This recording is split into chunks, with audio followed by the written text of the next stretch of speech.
Are there benefits to the osteoarthritis supplements glucosamine and chondroitin? Watch this video and the next one to see what the science says.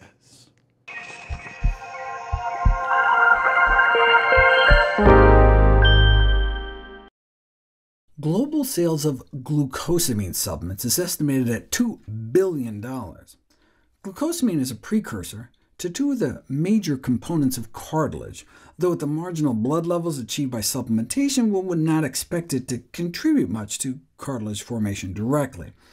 There are marked inconsistency in the clinical research literature as to whether it works at all. The most potent predictor of trial results? Industry funding.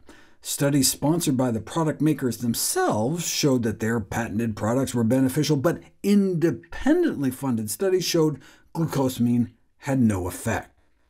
This has raised serious concerns about publication bias, the suspicion that the glucosamine industry quietly shelved rather than published any studies that didn't go their way to give an overly rosy picture in the medical literature.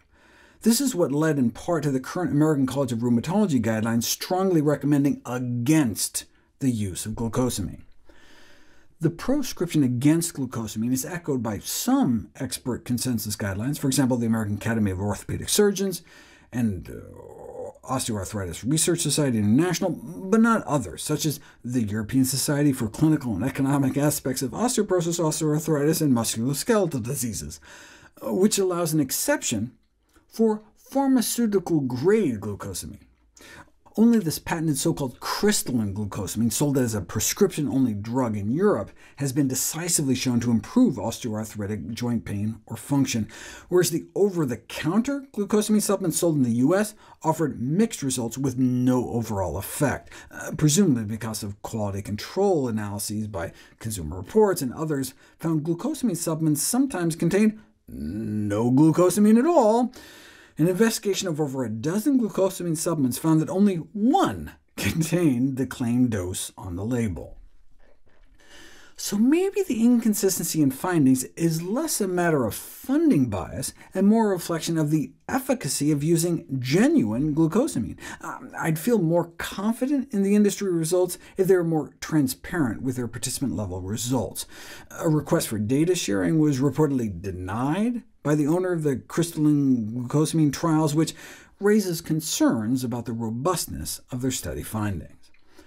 Regardless, the effect size of the pain relief found even in the best studies of crystalline glucosamine can be considered relatively small. Effect size can be quantified as a standardized mean difference. An effect size of 0.2 is considered small, 0.5 moderate, and 0.8 large. The effect size of the best studies on crystalline glucosamine, 0.27, representing a small effect. So prescription glucosamine works better than Tylenol, but on par with placebo injections, and less than NSAID drugs like ibuprofen. Now, glucosamine is safer than NSAIDs, but the tantalizing possibility is that it could offer more than just symptomatic relief. Two industry-funded randomized controlled trials found that those with knee osteoarthritis randomized to take the prescription glucosamine for 3 years experienced less progression of their disease compared to placebo, as quantified by X-ray measurements. Those on the glucosamine had a 62% reduction in osteoarthritis progression as measured by joint space narrowing compared to those randomized instead to placebo. However, two subsequent non-industry-funded studies found no benefit on osteoarthritis disease progression, resulting in no benefit overall when all 4 studies were combined. But how's this for a purported potential side effect? A longer life? Glucosamine supplementation extends the lifespan of both microscopic worms and aging mice. What about people?